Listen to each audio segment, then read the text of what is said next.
जय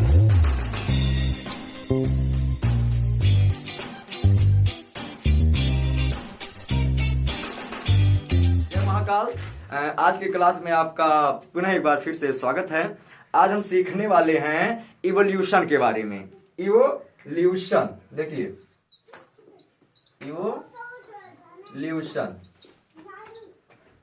आनुवांशिकता आपको पढ़ा दी गई है। अगर अभी तक आपने नहीं देखा है तो आई बटन पे क्लिक करके उसे अवश्य देखें। आज हम सीख रहे हैं इवोल्यूशन के बारे में। इवोल्यूशन क्या होता है? हिंदी में इसे बोलते हैं जैव विकास। क्या?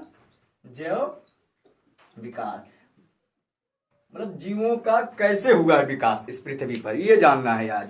तो ध्यान दीजिए, जैव विकास देखिए कैसे हुआ है पृथ्वी पर। देखो, सबसे पहले जीव जब हुए यहाँ पर इस पृथ्वी पर तो उनकी संरचना कैसी थी? सिंपल थी सिंपल संरचना थी। अब जैसे आप समझिए, अगर किसी बच्चे को, छोटा सा बच्चा है, उसको किसी स्कूल में लेके जाते हैं जब एडमिशन के लिए, तो पहले दिन थोड़े ना मास्टर उसको डिफरेंशिएशन सिखाता सिखाता उसे कि चल बेटा तुमको चाल सिखाते हैं आज।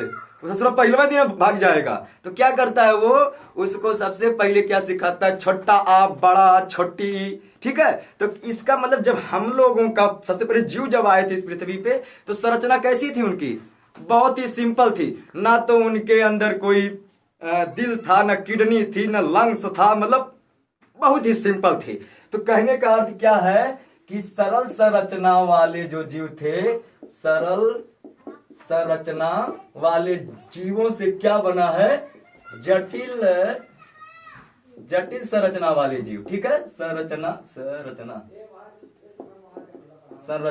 जटिल संरचना वाले जीवों की उत्पत्ति को क्या बोलते हैं? जैव विकास बोलते हैं। ठीक है, जैव विकास बोलते हैं। ठीक है ना? बात समझे कि सरल संरचना वाले जीवों से जटिल संरचना वाले जीवों तक का विकास जैव विकास कहलाता है। ठीक है। अरे पहले जब आई थी मोबाइल तो वो सिंपल थी। पहले तो हम सब जी के बारे में नहीं जानते थे। आज 5G लॉन्च हो चुका है, जी के बारे में नहीं जानते थे। ठीक है, तो धीरे धीरे पहले नोकिया का आया 1110, उसके बाद धीरे धीरे ऑड हुआ तो 2G, 3G, 4G, आज 5G का जमाना है। ठीक है, तो उसी प्रकार इवोल्यूशन के द्वारा धीरे धीरे जीव आगे बढ़ते गए। जैसे पहले महासागरों में क्या हुआ कि पहले काई बनी। पहले काई जो समझ रहे हो, साइनो बैक्टीरिया, काई बना। काई धीरे धीरे छोटे से बने पादप, इवोल्यूशन हुआ उसके अंदर। अब बड़े बने पादप। जीव छोटे छोटे पहले होते थे। जीव कैसे होते थे पहले? अभी बताया हमने कैसे होते थे? सरल संरचना वाले छोटे छोटे जीव होते थे। उनके अंदर इवोल्यूशन हुआ, धीरे धीरे वो मेढक का आकार ले लिए। अब जो मेढक है उभयचर भी है और जलचर भी है। ये दोनों में रह सकता है, मतलब जल में और ये आपका पृथ्वी पर, दोनों जगह रह सकता है आराम से। तो अब देखिए मेढक आपका पृथ्वी पर आ गया। धीरे धीरे उसके अंदर फिर इवोल्यूशन हुआ। फिर वो रेंगने वाले जीव बन गए, मतलब सांपों में आ गए। फिर अब देखो सांपों से क्या हुआ कि धीरे धीरे वो अपना आगे वाला टांग उठा के लगे चलने। तो क्या होगा? डायनासोर बन गए, आगे वाला टांग उठा के चलने लगे। धीरे धीरे फिर ऐसे निहुर के चलने लगे, ऐसे झुक के चलने लगे। उसके बाद धीरे धीरे से करते आज देखो जटिल में आ गए हमसे, एकदम बिल्कुल एकदम खतरनाक संरचना में आ गए। ये जटिल है हम लोगों का संरचना। ठीक है, तो ऐसे धीरे धीरे उनकी आकार भी बढ़ा और माइंड भी बढ़ता गया। ठीक है, आज आप देखोगे कि 5 साल का जो है बच्चा, वो काफी हद तक हम लोगों से अधिक सीख चुका होगा, लेकिन सबसे पढ़ाई में नहीं सीख पाएगा। सब कुछ सीख लेगा लेकिन पढ़ाई वाला सिस्टम नहीं सीख पाएगा, क्योंकि इंटरेस्ट उधर से वो खत्म लिया कर। ठीक है, तो सरल संरचना से जटिल संरचना का उद्भव होना क्या कहलाता है? जैव विकास कहलाता है। इसके लिए काफी लोगों ने अपना अपना मत दिया है कि हुआ कैसे, मतलब कैसे हुआ है। काफी लोगों ने अपना अपना मत दिया। हम उसे बोलते हैं जैव विकास सिद्धांत। उसे बोलते हैं क्या? जैव विकास सिद्धांत, जिसमें कुछ नाम फेमस है। जैसे देखिए कौन कौन से लोग फेमस हैं। लामार्क, कौन फेमस है? लामार्क। नंबर दूसरे पे आते हैं डार्विन। ठीक है, और तीसरे नंबर पे आ जाइए हुगो डी ब्रीज। हुगो कैसे लिखा जाएगा, हुगो डी ब्रीज। ठीक है, ये सब बड़े बड़े मतलब इन लोगों ने अपना अपना मत दिया था। कौन कौन थे, एक थे लैमार्क, एक थे डार्विन, एक थे हुगो डी ब्रीज। तो इन लोगों ने अपना अपना मत दिया और इन लोगों के जो इनका जो मत है वो हमको स्टडी में करना होता, अध्ययन करना होता इन्हीं के जो मत दिया। ठीक है, तो देखते हैं, देखिए हाँ, लेकिन इसके इसके मतलब कुछ समय पहले हम सब देखिए 10th क्लास में कुछ और भी मेंशन किया गया, जैसे समजात अंग, समजात अंग, इसको पहले हम सब देख लें, इसको बाद में देखते हैं, अभी इससे पहले देखते हैं समजात अंग, फिर विषमजात अंग, या इसे समवृत्ति भी बोलते हैं, समवृत्ति भी बोलते हैं इसे। और एक होता है बाबू समजात अंग, विषमजात अंग, एक होता है हमारा अवशेषी अंग, अवशेषी अंग।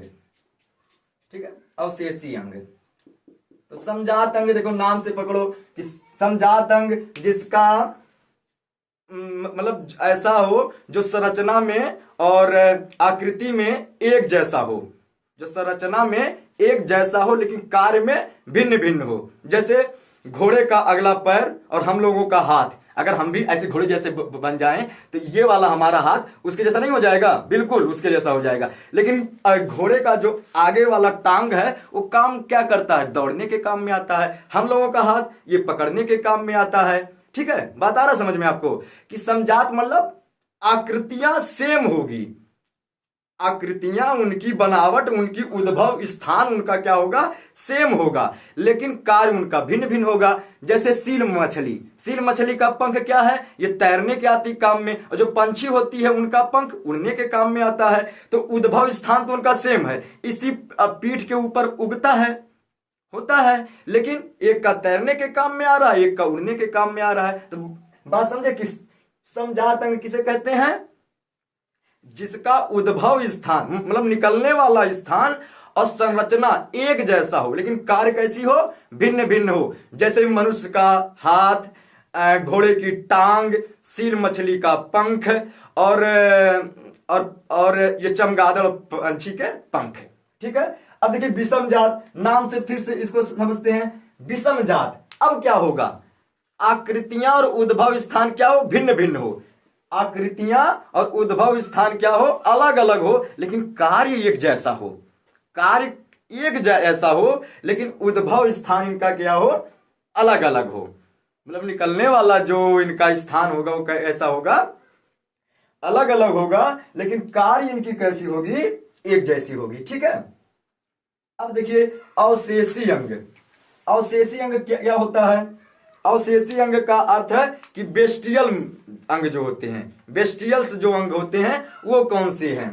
देखिए अवशेषी अंग क्या है, जिसका काम ना हो तब भी हमारे अंदर चलेगा। जैसे देखो ये कण पल्लव, कण पल्लव अगर ना हो आपके पास तब भी आपको बराबर अच्छे से जो हम बोल रहे हैं वो सुनाई देगा। ठीक है, तो कण पल्लव का काम कुछ भी नहीं है, यहां पर है ही नहीं। हाँ वैसे बारिश वारिश में होता है, सारा छज्जा का काम करेगा, और नहीं रहेगा तो कान पूरा पानी अंदर आ जाएगा।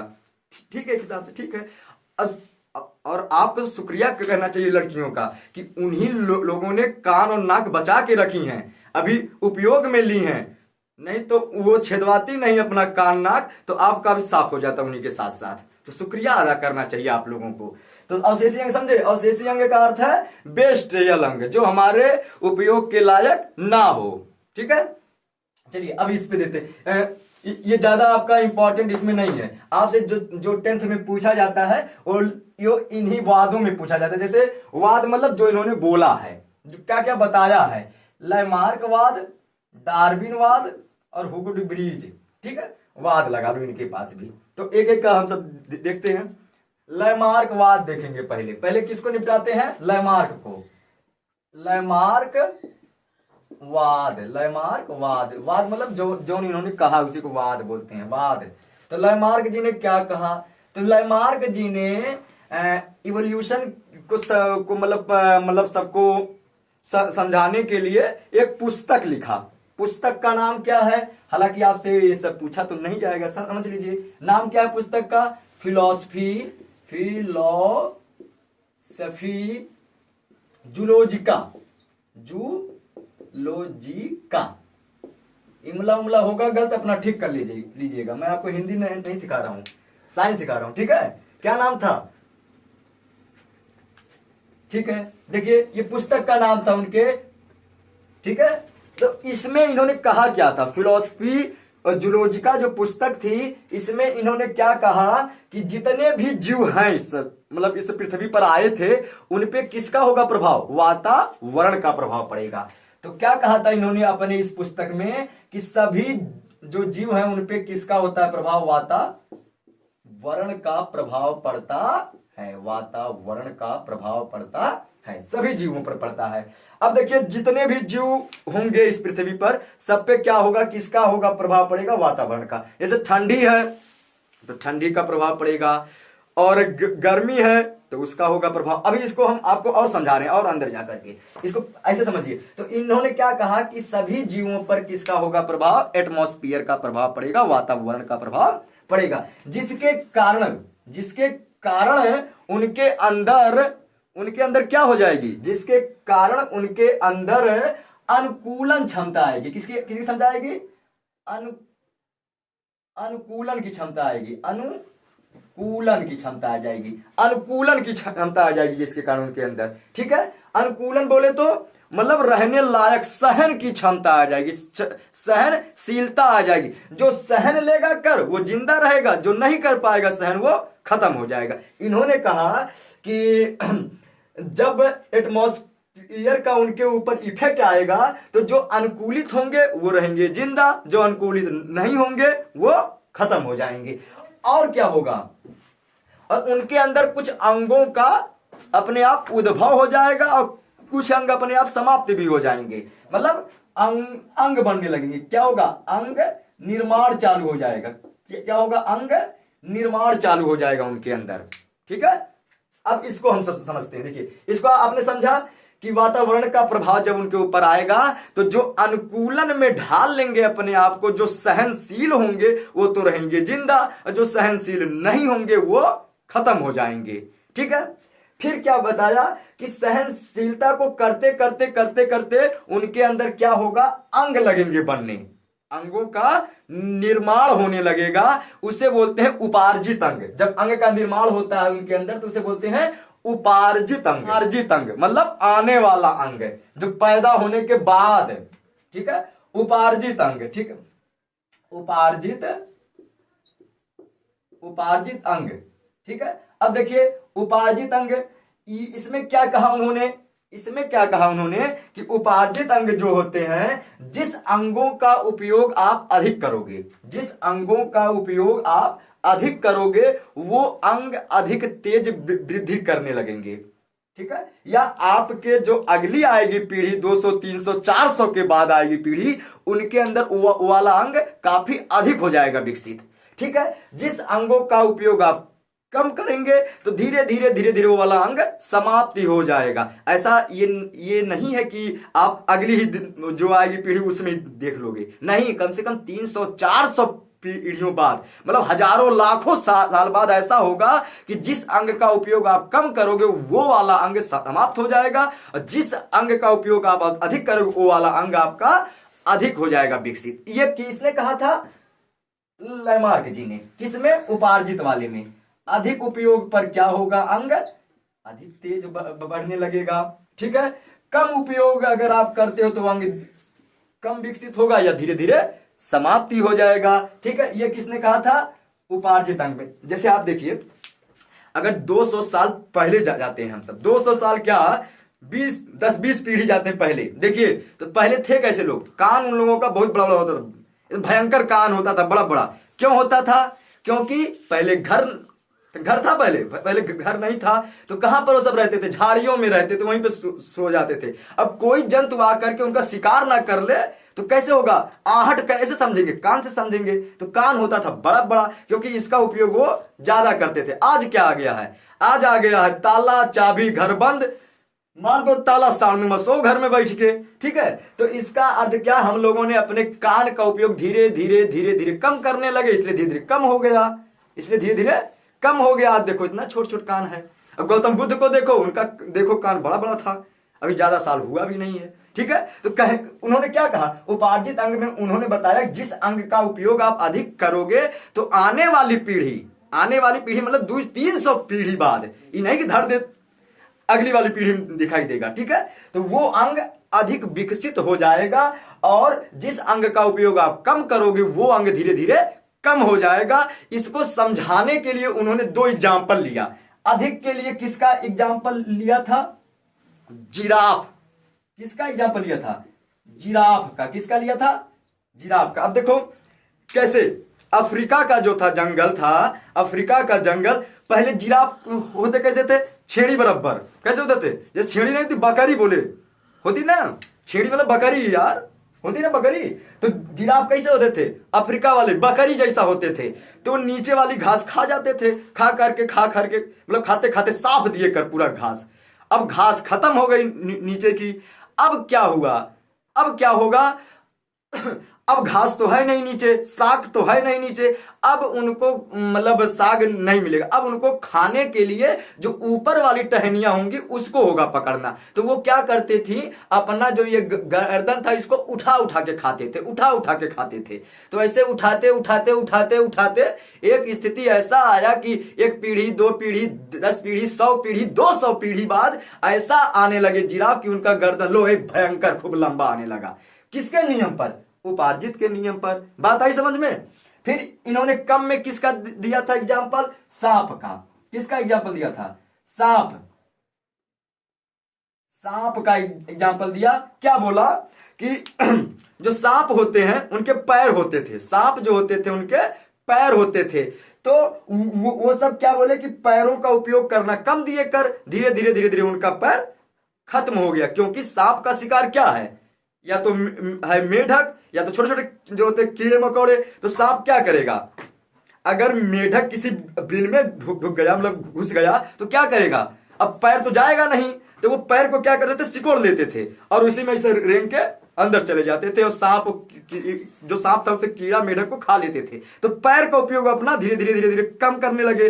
किसके लिए, अपने भोजन के लिए। तो पैर क्या होगा, धीरे धीरे धीरे धीरे 200-300 पीढ़ी बाद समाप्ति हो गया सांप में से। ठीक है, तो यही एग्जाम्पल उन्होंने दिया था, एक को लेके जिराफ का, एक को लेके सांप का। ठीक है, इसके बाद ये तो उन्होंने समझाया लोगों को, लेकिन अब इसके बाद लोगों ने इनके ऊपर टीका टिप्पणी करना चालू कर दिया। टीका टिप्पणी बोले तो अपवाद देने लगे। क्या क्या अपवाद देने लगे, तो इनके ऊपर लोगों ने टीका टिप्पणी करना चालू दिया कर, उसको हम सब क्या बोलते हैं, आलोचना। क्या बोलते हैं, आलोचना। ये समझ में आया आपको इनका वाद। अब देखिए इन पे अपवाद जो हुआ, आलोचना। किनका आलोचना, आलोचना बोले तो अपवाद करना, मतलब वितर्क देना, तर्क का वितर्क कर देना। ठीक है, आलोचना किया लोगों ने। कैसे किया आलोचना, किसी ने कहा कि चलो आप जो कह रहे हो कि अधिक उपयोग करोगे जिस भी अंग का, वो अधिक हो जाएगा विकसित। तो पहलवान का जो बेटा वो पहलवान क्यों नहीं होता, है ना बात भाई। बात अच्छी है कि आपने कहा जिस अंग का उपयोग अधिक करोगे वो अधिक होगा विकसित, जो आपका आने वाला पीढ़ी है तो उसमें आ जाएगा। तो उनसे पूछा लोगों ने, किससे, इनसे पूछा कि तो पहलवान का बेटा क्यों नहीं होता पहलवान। तो इन्होंने कहा धुर ससुर, होगा कैसे पहलवान, अरे अगली वाली जो पीढ़ी है उसमें थोड़ी ना आएगा, कम से कम 200-300 जो पीढ़ी उसके बाद दिखता है लक्षण। मैटर फेल कर दिया इन्होंने, दे दिया जवाब। लेकिन लोगों ने फिर लगाया दिमाग, उनसे कहा कि चलो आपने पहलवान वाला तो काट दिया हमारा बात, लेकिन ये बोलो जो भारतीय नारी हैं वो कान नाक तो अत्यधिक सालों से मतलब छेद हो रहा है, उनका नाक और कान छिदवाया जा रहा है। तो जो उनकी आ रही है पीढ़ी, उनमें नाक कान क्यों नहीं आ रहा छेदा छिदाया। ठीक है। मतलब भारतीय जो है महिला, वो तो कई सालों से अपनी नाक कान छिदवा रही हैं, तो जो उनकी आ रही है पीढ़ी, उनकी नाक कान छेदा क्यों नहीं आ रहा है, ठीक है। और दिया एग्जाम्पल कि जो इंसान पुरुष लोग हैं वो अपनी दाढ़ी बनाते हैं रोज, तो जो उनका आ रहा है संतान, उनकी दाढ़ी क्यों जम रही है, फिर क्यों आ रही है उग करके दाढ़ी। आपने कहा कम उपयोग होगा तो समाप्त हो जाएगी, लेकिन अब बोलो कि दाढ़ी तो रोज हो रहा है साफ, लेकिन जो उनका आ रहा है बेटा उनमें भी है दाढ़ी। तो ये सब क्या है, उनकी आलोचना है। पहला क्या था इनका कि पहलवान वाला आलोचना। अब समझ जाइएगा, मैं केवल हिंट दे रहा हूं, पहलवान। फिर क्या था, इसके बाद कौन सा था, नाक कान वाला। कौन सा था एग्जाम्पल, नाक कान छेदवाने वाला बाबू। उसके बाद क्या दिए एग्जाम्पल, अपवाद में और एक ठे था अपवाद दिए उन्होंने एक अपवाद दिया उन्होंने कि दाढ़ी, पुरुषों का दाढ़ी। अब इसी दो मैटर पे तो ये फंस गए लैमार्क जी, ठीक है। इसके बाद इन्होंने बहुत अध्ययन किया, बहुत रगड़े, बहुत पढ़ाई लिखाई किए। उसके बाद इन्होंने फिर एक सिद्धांत दिया जिसको कहते हैं नौ लैमार्क वाद। अब हम सीखेंगे डार्विनवाद के बारे में। डार्विनवाद ने क्या कहा था, डार्विन जी ने क्या कहा था, चलो देखते हैं। डार्विन जी ने जो कहा होगा उसे कहते हैं वाद, डार्विनवाद। ये भी अपना एक लिखे थे किताब समझाने के लिए, ये भी अपना लिखे किताब जिसका नाम क्या था, नेचुरल सिलेक्शन। बुक का नाम क्या था, यही नाम था, ठीक है। ये नाम किसका, पुस्तक का नाम बाबू, ये नाम किसका, पुस्तक का, ठीक है। इसमें इन्होंने क्या कहा, नेचुरल सिलेक्शन में इन्होंने क्या कहा इन्होंने कहा कि पहला दिया सिद्धांत, देखो पहला जो सिद्धांत दिया, जनसंख्या सिद्धांत दिया। किसका, जनसंख्या पर सिद्धांत दिया, जनसंख्या की दृष्टि से सिद्धांत दिया इन्होंने। किसके, जनसंख्या को देखते हुए इन्होंने दिया सिद्धांत। क्या बोला जनसंख्या में, ठीक है। पहला इन्होंने क्या समझाया कि जनसंख्या के हिसाब से समझाया। कैसे समझाया जनसंख्या के हिसाब से, कि जितने भी जीव हैं इस संसार में, जितने भी जीव हैं वो सबके अंदर बच्चा उत्पन्न करने का गुण बहुत अधिक होता है। संतानों उत्पत्ति की गुण सबसे अधिक होता है, कि संतान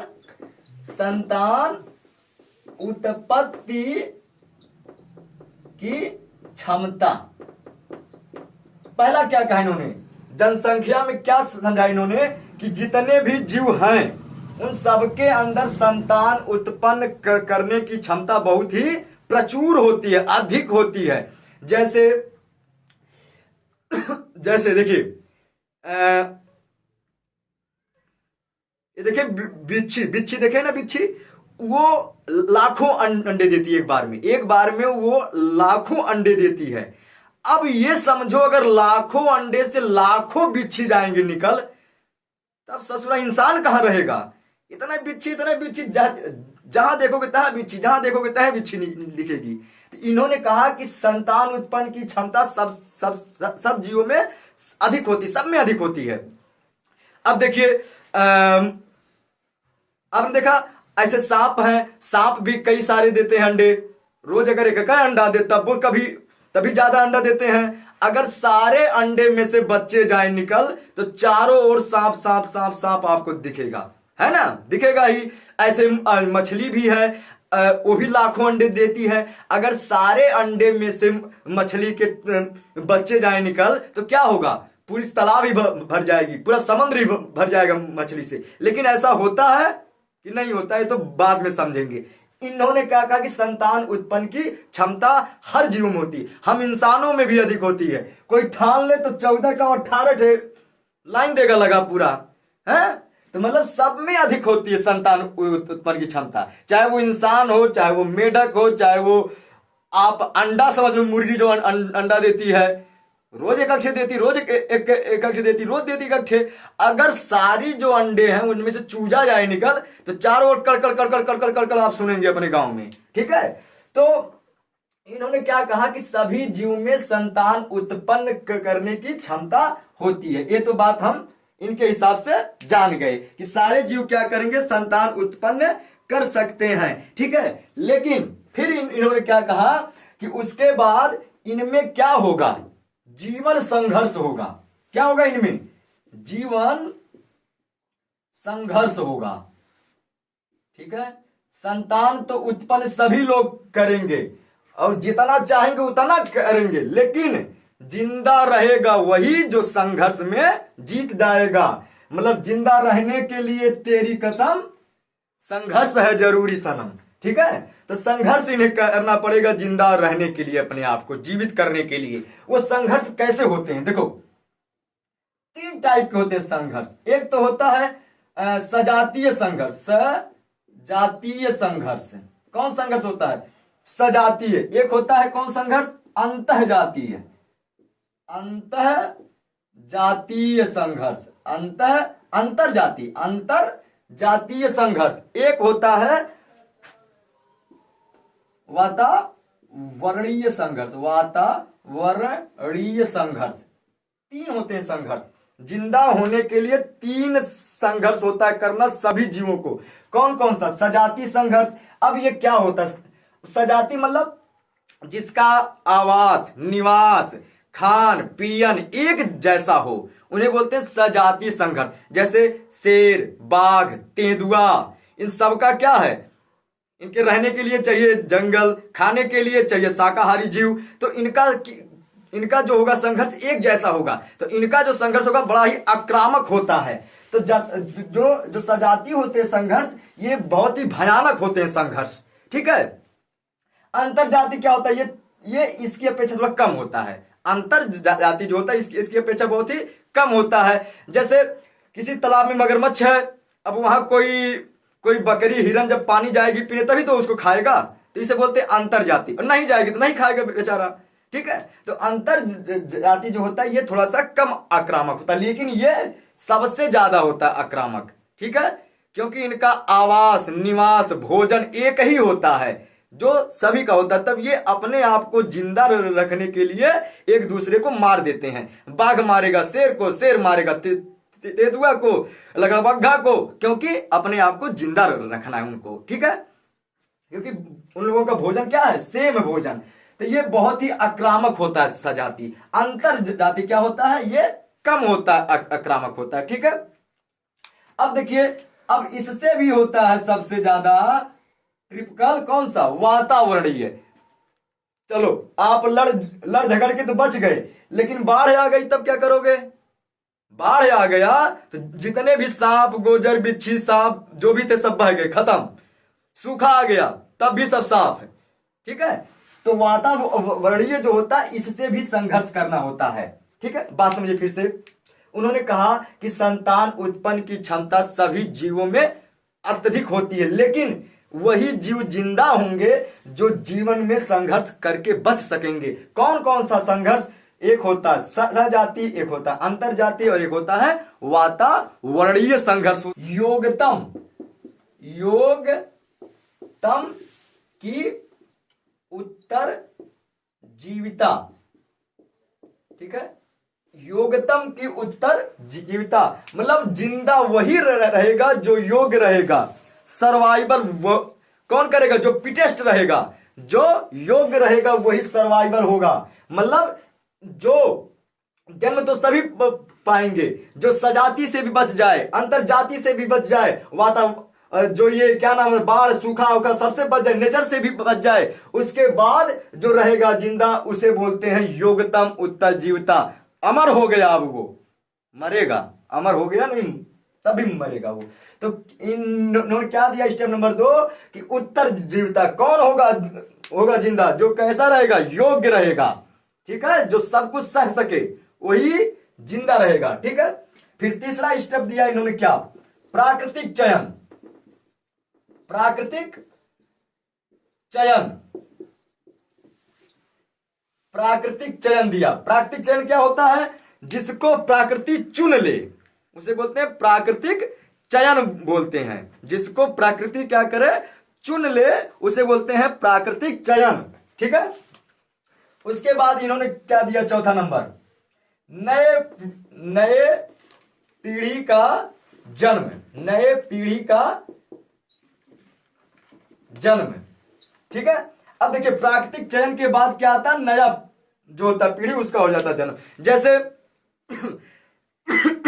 जैसे देखिए रेगिस्तान की बात करते हैं कि वहां पे कैसे चुना होगा। अब रेगिस्तान में पहले ऐसा होगा, ये इन्होंने दिया था, मत दिया था, हम नहीं बोल रहे, ये इन्होंने कहा था कि रेगिस्तान में पहले ऐसा रहा होगा कि जो ऊंट होंगे वहां के ऊंट दो तीन टाइप्स के रहे होंगे। एक जिनके अंदर कुबड़ होगा और एक इनके अंदर कुबड़ नहीं होगा। तो कौन होगा जिंदा रेगिस्तान में, जिनके ऊपर उबड़ हो, जो पानी को मैनेज कर सके, हाइड्रेट को बचा सके अपने आप से। ठीक है। तो वो लोग जिंदा रहेंगे। तो जो ये प्रकृति है चयन किसकी करती है, जो पीटेस्ट लोग होते हैं, जो योग्य होते हैं, उनकी चयन करती है। ठीक है। तो इनसे नई पीढ़ी का हो जाता है जन्म। जैसे देखिए जो लोग ऊंचाई पे रहते होंगे, जो इंसान ऊंचाई पे रहते होंगे, तो आपको है पता कि हम लोगों को जिंदा होने के लिए क्या चाहिए, ऑक्सीजन चाहिए। अब देखिए ऊंचाई पे ऑक्सीजन मिलता है कम, ऊंचाई पे ऑक्सीजन कम मिलता है, तो वहां पे होंगे कैसे लोग जिंदा, जिसका नाक बड़ा बड़ा होगा। नाक अगर बड़ा बड़ा होगा तो दबाव से अंदर जा ही नहीं पाएगा, तो होंगे कैसे लोग जिंदा, नाक जिसकी क्या हो, थोड़ी सी चपटी हो, जब ऐसे चपटी रहेगी तो खर्र खींचेंगे अंदर, सर दे पूरा ऑक्सीजन उनके अंदर चला जाएगा। तो जिसकी नाक रही होगी बड़ी बड़ी, वो लोग धीरे धीरे खत्म खत्म खत्म। अब कौन से लोग बचे होंगे, चपटी नाक वाले। ठीक है। क्यों, क्योंकि वो मारेंगे, प्रेशर घर रहे थे तो ऑक्सीजन सीधा अंदर खर रहे थे उनके अंदर। ठीक है। तो ऐसे चयन करती प्रकृति। जो लाभदायक लोग होते हैं, जो मतलब झेल सकते हैं सारी चीजों को, पी टेस्ट लोगों का होता है सिलेक्शन, ये कहने का अर्थ है। तो इससे नई आ गई होगी पीढ़ी। जो चौड़े चौड़े चौड़े था नाक, वो लोग समाप्त। अब आगे कौन से, चिपके चिपके नाक वाले। ठीक है। तो इससे नई हो गई, आ गई पीढ़ी आ गई। ठीक है। ये चीज उन्होंने समझाया था, इसको बोलते हैं डार्विनवाद। पहला क्या बोला उन्होंने कि जनसंख्या से बताया कि सभी लोग संतान को अधिक से अधिक उत्पत्ति लेंगे कर, लेकिन जिंदा कौन रहेगा, जो जीवन में संघर्ष कर सकेगा। कौन कौन सा संघर्ष, ये 3 टाइप्स के संघर्ष कर सकेगा। इसके बाद जो बचता है उसे हम सब बोलते हैं योग्यतम की उत्तरजीविता, जो योग्य हो चुका है, पीटेस्ट हो चुका है। उसके बाद अब प्रकृति चयन करेगी। चलो पीटेस्ट तो हो गए, अब तुम हो जिंदा, लेकिन प्रकृति जब आपकी चयन करती है, जो उसमें हो जाता है सेलेक्ट, वही नई पीढ़ी लेता है बना, वही आगे चल के फिर नई पीढ़ी लेगा बना। ठीक है। आगे देखते हैं। तो परिवर्तनवाद क्या है, उत्परिवर्तनवाद। हाँ, इन्होंने क्या कहा, इन्होंने पूरा एकदम जीन के हिसाब से समझाया। कहा कि लैमार कैसे बोले हैं, डार्विन ऐसे बोले हैं, धुई। अब देखो हम कैसे बोले वो समझो। इन्होंने कहा देखो, एक होती है मेल, तो मेट हो गया, एक होती है मेल, एक होता है फीमेल। ठीक है। फीमेल, मेल और फीमेल होते हैं। ठीक है। दोनों के अंदर होता क्या है, क्या होता है, डीएनए होता है कि नहीं होता, दोनों के अंदर होता ना डीएनए। ऐसे ऐसे होती है संरचना, देखो डीएनए की। ठीक है। इनका भी है डीएनए, बात समझिए। इन दोनों का क्या है, ये डीएनए है, ये मेल का डीएनए, किसका डीएनए है, फीमेल का। इसी में होता है जीन भरा ऐसे ऐसे। देखो ये सब क्या है, जीन है भरे। और जीन क्या करते हैं, जो अगली आती है पीढ़ी उसमें लक्षण लेकर जाते हैं। जीन क्या करते हैं, जो अगली आएगी पीढ़ी, देखो इस डीएनए से जो इनकी संतान होंगे उनके अंदर इनका भी आएगा डीएनए, मतलब मेल का भी डीएनए आएगा और किसका डीएनए आएगा, फीमेल का भी आएगा डीएनए। ठीक है। और यही जो जीन है ये लक्षणों को जाते हैं लेकर, नाक कैसे बनाना, कान कैसे बनाना, मुंह कैसे बनाना, होंठ कैसे बनाना है, भाव कैसे बनाना है, ये सब कौन करते हैं, ये जीन। जो ये डॉट डॉट आप देख रहे हो, ये जीन क्या करते हैं, ये सूचना लेकर जाते हैं। अब सपोज करो, इन्होंने क्या बताया था, देखो इन्होंने क्या बताया, सपोज करो कि कोई एक जीन गड़बड़ा गया यहां से। देखो यहां पर कितने 4 हैं, हम बात करें, चलो एक निकल गया, एक हट गया, क्योंकि लैंगिक लक्षण में क्या होता है, हुबहू टू कॉपी नहीं होगा। जैसे मान के चलो मेल फीमेल से एक बच्चा हुआ, शुद्ध बच्चा हुआ, बिल्कुल बढ़िया, जैसा चाहिए हूबहू गुण आ गया उसके अंदर, ठीक है। फिर उसका हुआ शादी, उसके अंदर फिर उसका जो बच्चा हुआ वो भी चलो बढ़िया। उसके बाद ऐसे करते करते 20 उस पीढ़ी बाद ऐसा हुआ कि जीने घबरा गया उनका। जैसे आपसे अगर ये कहा जाए कि सिग्नेचर करो, अपना सिग्नेचर करो, तो कम से कम 20-25 सिग्नेचर के बाद आपका भी सिग्नेचर गड़बड़ा जाएगा कहीं ना कहीं, ठीक है, ठीक है। तो इसी टाइप से ये डीएनए जो है इनका, ये बनाते पीढ़ी कहीं ना कहीं डिस्टर्ब हो जाते हैं। तो जब डिस्टर्ब होते हैं तो वहीं से नई पीढ़ी का हो जाता है जन्म, जिसे बोलते हैं उत्परिवर्तन या म्यूटेशन। उसे क्या बोलते हैं? उत्परिवर्तन या म्यूटेशन बोलते हैं उसे, ठीक है। उत्परिवर्तन या म्यूटेशन बोलते हैं, उत्परिवर्तन हो जाता है उनके अंदर। अब जैसे ये करो सपोज, अगर मान के चलो, मैं अपना दे रहा हूं एग्जांपल, अगर मान के चलिए शादी हुई हमारी, ठीक है, और अब ये समझिए, उत्परिवर्तन से जो बच्चा होता है पैदा, वो 99% आगे चल के मतलब वो सर्वाइवल नहीं कर पाएगा वातावरण में, वो मर जाएगा। लेकिन ये करो सपोज कि मेरा हुआ, कोई बच्चा हुआ पैदा मेरा, और वो उसके अंदर ऐसा जीन आ गया कि पंख आ गया उसके अंदर, लेकिन ससुरा वो जीत गया, वो जिंदा हो गया, खून हमारा था, वो उस परिवर्तन में वातावरण में जिंदा हो गया। अब इसी इंडिया में एक लड़की की हुई जन्म, उसके अंदर भी पंख है। अब दोनों का शादी हुआ, हो गया शादी, तो जब उनकी आई संतान, उसके अंदर भी पंख, तो धीरे धीरे जो मेरे थे बच्चे वो बढ़ने लगे, पंख वाले बच्चे लगे बढ़ने पूरे इंडिया में। पहले उत्तर प्रदेश पे किए कब्जा, उत्तर प्रदेश में मार पंखे वाले बच्चे, ठीक है। उसके बाद धीरे धीरे बिहार, जयपुर, राजस्थान, पूरे इंडिया पे हो गया कब्जा। किनका? मेरे बच्चों का, पंख वाले बच्चों का, म्यूटेशन का। धीरे धीरे इतिहास में एक बार नाम आएगा कि जो पंख वाले बच्चे हैं, जन्म दिया है किसने? दादा संजय जायसवाल, ठीक है। तो ऐसे मतलब उत्परिवर्तनवाद है ये। उत्परिवर्तनवाद क्या होता है? जीनों में डिफेक्ट हो जाना कभी ना कभी, तो उनसे नया जो आएगा पीढ़ी वो पैदा हो जाएगा। लेकिन 99 जो होता है % में वो कभी भी जन्म उनका सफल होता ही नहीं है, ठीक है। हाँ, आने ले जाने के लिए भी खर्चा नहीं होगा, वो अपने ऊपर लेगा बेटा, पा पा पा पा करते लेके उड़ जाएगा, जहां जाएगा तहां लेके हमको उड़ जाएगा ना। तो इन्होंने दिया था उत्परिवर्तनवाद, दिया था कि जब मेल और फीमेल का आपस में मैटिंग होता है तो जो इनका जीन आता है, ठीक है, वो कुछ हद तक तो अच्छा आएगा, मतलब सिग्नेचर करते करते अच्छा आएगा। लेकिन कभी ना कभी ऐसा होगा कि जीन इनका डिस्टर्ब हो जाएगा, तो नई आ जाएगी पीढ़ी, तो वो क्या होता, 99% वो सफल नहीं होता, तो मतलब मर जाएगा। आपने न्यूज में सुना होगा कभी न कभी कोई लड़का का हुआ जन्म जो सूंड लेके हो गया पैदा, मतलब उसके अंदर सूंड आ गया, वो क्या बन गया? गणेश जी बन गया, ठीक है। उसके अंदर आ गया सूंड आ गया, तो आया कैसे सूंड? इसी उत्परिवर्तन से आ गया उसके अंदर सूंड। लेकिन अब ये बोलो, वो जिंदा होगा? वो रहेगा जिंदा? क्योंकि सूंड वाला जो है वो जो यहाँ का नेचर है उसको झेल नहीं पाएगा, आने वाले 1-2 सालों में वो खत्म हो जाएगा। लेकिन अगर झेल गया तो जो हमारे हुए थे बेटा, इससे उसके भी सूंड हो जाएगा चारों ओर, ठीक है।